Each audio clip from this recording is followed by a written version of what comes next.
SpaceX Starship IFT-4 recap, a giant leap closer to returning mankind to the moon. Let's talk about it.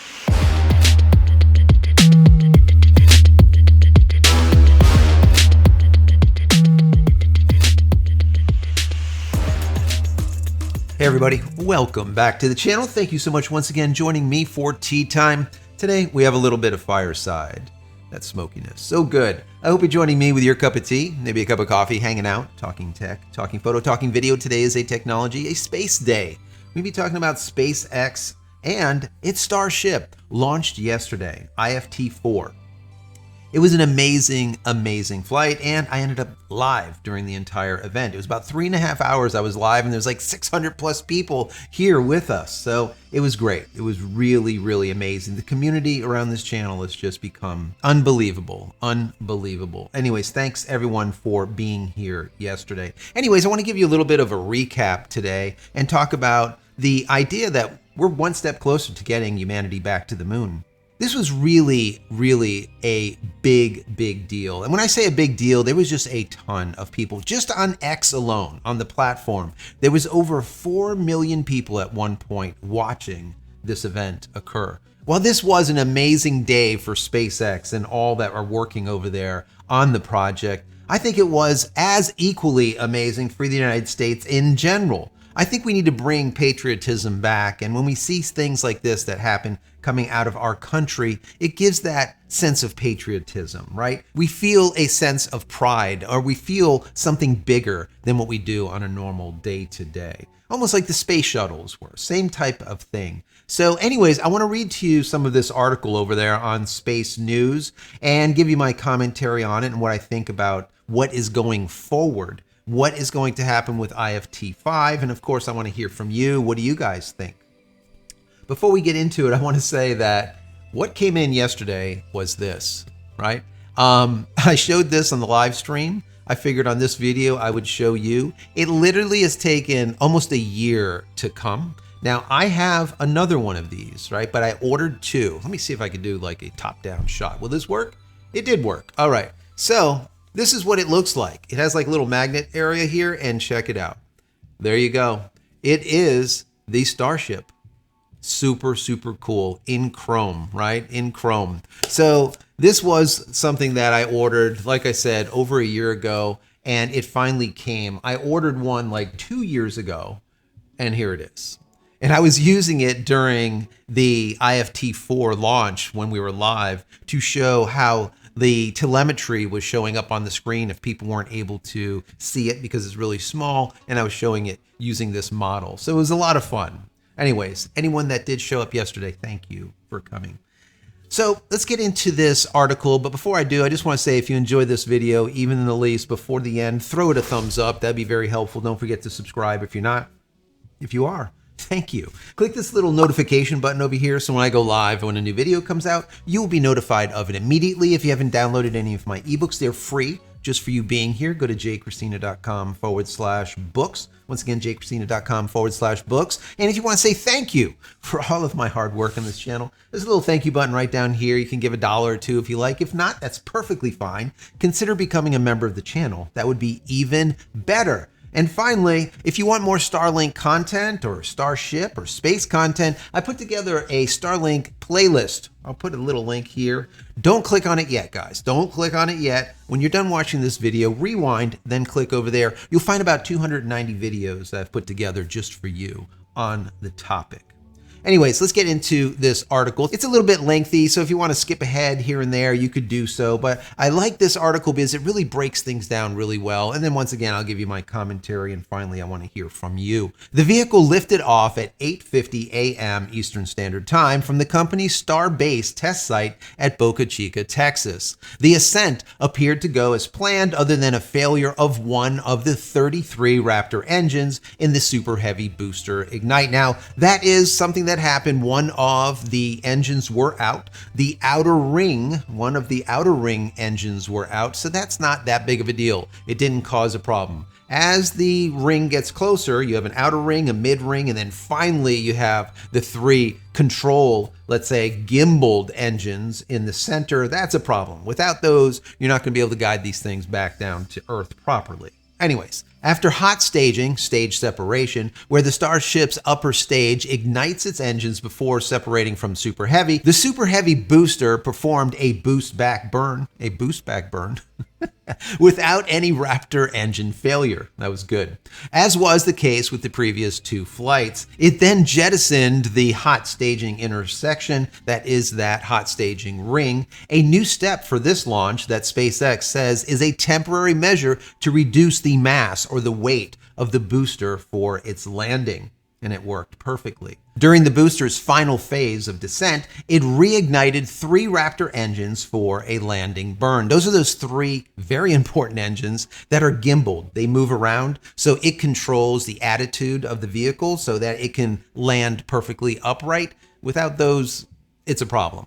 Anyways, it continues. This allowed the booster to make a landing in the Gulf of Mexico, reducing its velocity to 0 at the ocean surface before toppling over. So basically it came into the ocean instead of sideways and belly flopping. It came in like this and it uprighted itself and landed smoothly and softly, 0 velocity into the ocean, and then finally just fell over. So that's exactly what they want to happen. Starship flew its planned suborbital trajectory, not exhibiting the rolling seen in the previous launch in March. The reason it was rolling is because it was out of control, because the fins were not working. There was an actuator that wasn't working in the guidance or in the control system. This time, it all worked. Towards the end, there was a little bit of a nail biter, and I'll get into that in just a second. Starship provided live video thanks to the SpaceX's Starlink satellites, offering dramatic views of the plasma field enveloping the spacecraft. Starship made it through the maximum phase of heating, unlike the March flight, although the video showed damage to one of the flaps. Yes, there was melt through. The flap started basically melting. The stainless steel was melting. You can actually see it burn through, almost like a torch would burn through a piece of metal. That's what was happening. We saw it on camera until there was a problem with the camera due to the melting. The vehicle continued a controlled descent and performed a landing burn before splashing down about 65 minutes after liftoff. Quote, "The payload for this test was the data," the company said in a post-launch statement summarizing the flight. Quote, "Starship delivered." And it really did. Despite the loss of many tile and a damaged flap, Starship made it all the way to a soft landing in the ocean, said Elon Musk, chief executive of SpaceX, on social media, X. NASA's administrator, Bill Nelson, also praised the flight as a step towards development of a lunar lander version of Starship that the agency plans to use for its Artemis lunar exploration campaign. Quote, "Congratulations, SpaceX, on Starship's successful test flight this morning," he posted. "We are another step closer to returning humanity to the moon through Artemis, then looking onward to Mars." Musk said in an April presentation that if the Super Heavy booster landing at a virtual tower in the Gulf of Mexico was a success, on the 4th flight, the company could attempt to bring the booster back to the launch site on the next flight to attempt to land it back on the pad with the assistance of mechazilla. I call it the salad tongs, or maybe the chopsticks, which will grab the rocket out of air.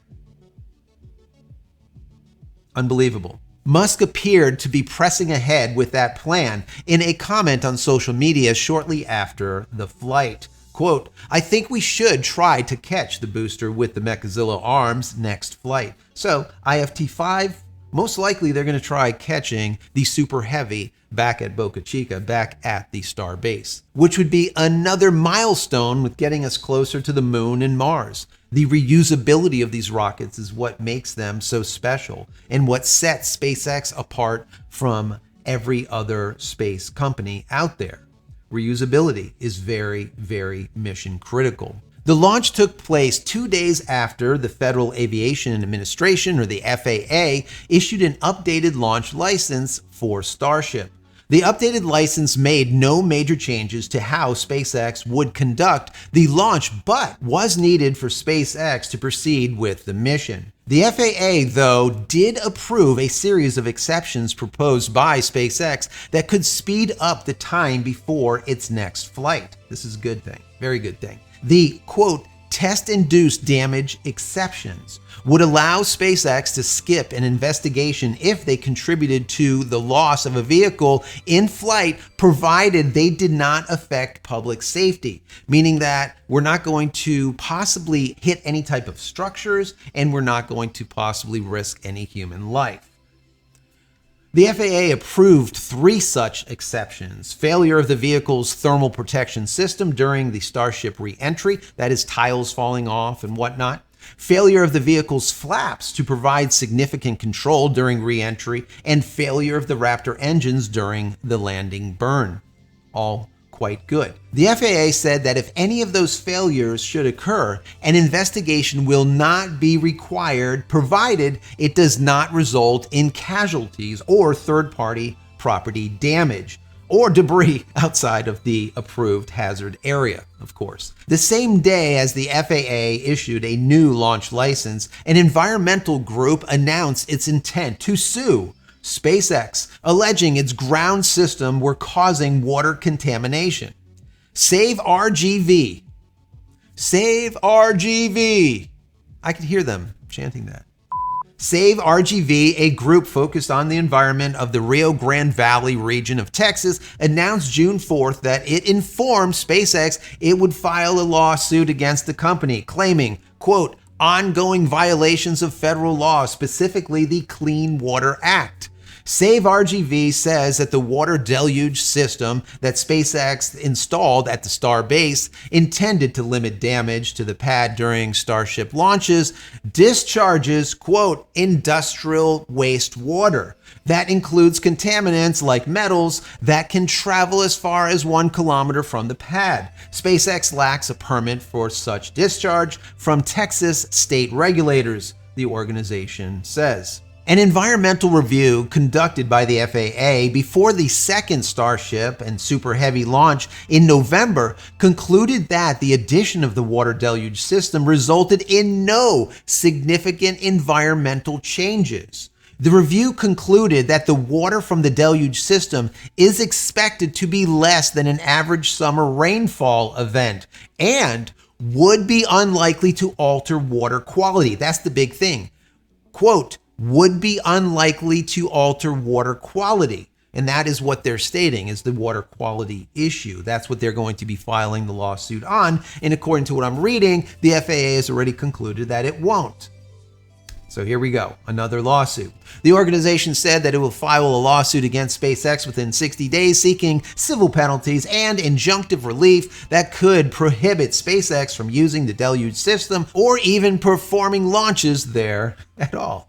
So once again, now we have another environmental group that's going against SpaceX. Just like prior to that, we had Fish and Wildlife, even though it's not an environmental group. Fish and Wildlife is what slowed down the Starship, the version 3 or the IFT-3 from launching, because Fish and Wildlife had to conclude that there was no plants or any mammals or any fish or anything disrupted during a launch, so that they were able to get that launch license last time. So now we have a lawsuit that's going to be levied by this environmental group. I would imagine if you were Elon Musk, you'd be like, yeah, all right, status quo, right? This is how it is. So all in all, everything turned out really well. In my last video, I said there's some things that should happen and then some things that I would like to see happen. The things that should happen is, number one, the ascent into space needs to be picture perfect, like it was with the IFT-3. And it was. Also, hot staging needed to happen flawlessly, and it did. That is that hot staging where they ignite the engines on the Starship to kind of push away from the Super Heavy, and there's a ring in the middle. Well, that ring, instead of staying attached to the Starship, they actually break it off during the flight, all right, lightening the load on the Starship and releasing that ring to plummet into the ocean. And that also worked absolutely flawlessly. I also said that they need to be able to land the thing. Land Super Heavy in the Gulf and hopefully upright, a soft landing. And then finally land Starship belly first, doesn't matter, belly flap into the Indian Ocean and actually traverse the entire planet, make it all the way around. Those were like the main goals that I was thinking. The other things I thought were very important was the movement of propellant from vehicle to vehicle. Moving propellant in zero gravity is something that they need to figure out going forward to get to the moon, get to Mars. Because remember, they're going to have a unit that looks like this. They're going to have a Starship that's going to be like a gas station floating up in space, where another one can come up to it, belly flop, let's say, on it, refuel, and then go off to the moon or go off to Mars. That is smart, because the amount of energy, the amount of propellant that you need to be able to get out of the atmosphere is a ton. Literally, I think it's 10 million pounds of propellant, I think, was on the vehicle. Anyways, but if you were to refuel in zero gravity and then break off, it would be easy to get to the moon or easy to get to Mars without a problem, because you have a plethora of fuel to do so. Also, what I would like to have seen was the cargo bay door open. Did it open? We don't know. Did they move propellant? We don't know, because that wasn't shown or talked about as of yet. I also thought it would be cool if they did open that cargo bay, if they would launch out a single satellite. We don't know if that happened or not. Also, I said if they were able to reignite those engines in zero gravity. Did that happen? We don't know. I do not believe that they tried it. And that is something that they need to do going forward. And finally, what I said would be an amazing feat is if it actually survived re-entry with all of the heat and the plasma pouring off it, if it was actually able to come and instead of belly flop, if it was able to right itself like this and land in the Indian Ocean softly. And in the end, it actually did.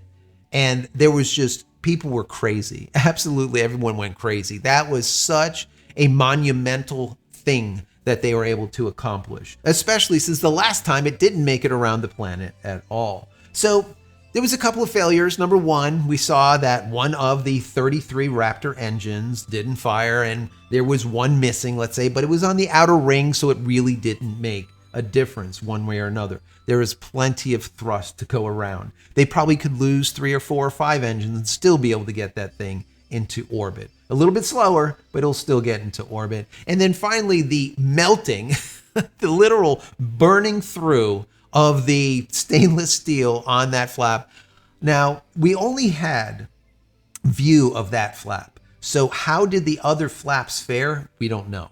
Did they all burn through? Did they all burn in? Are they going to have to change the angle of those flaps a little bit? So maybe less square, more angular, maybe thinner, maybe thicker, something, right? Because obviously that almost 3,000 degrees Fahrenheit just is too much, okay? It is too much. Or they're gonna have to put heat shielding on those flaps. But that might be another alternative to making it thicker and thicker and thicker, because it's still gonna melt, all right? Because it is so damn hot. Now, the degree of melt is going to be lessened with thicker material, but you're gonna end up with more weight, and then you're still going to have a melted flap that's gonna end up having to be replaced every time. And you don't want that. You need, once again, reusability on these rockets. And the only way to be able to make them reusable is to make them in such a way that they can be repaired. Small minor repairs, like replacing heat shielding, heat tiles and stuff like that, in comparison to an entire flap. You know, you don't want that to happen. Anyways, guys, I hope you enjoyed this video, this recap video. Moving forward, once again, like I said before, this is one giant step closer to getting mankind back to the moon and finally to Mars, which is the goal of Elon Musk. So if you enjoyed this video, throw it a thumbs up. That would be very helpful. Don't forget to subscribe. And finally, head over to my website, JCristina.com, where you can find all the photography tools I've invented for you and me over the many years. And hopefully there's something there that you might like. And if there is, please pick it up and support me and my family. Many blessings to you and your family. Stay safe, stay healthy, stay connected, and we'll see you in the next one. Love you all.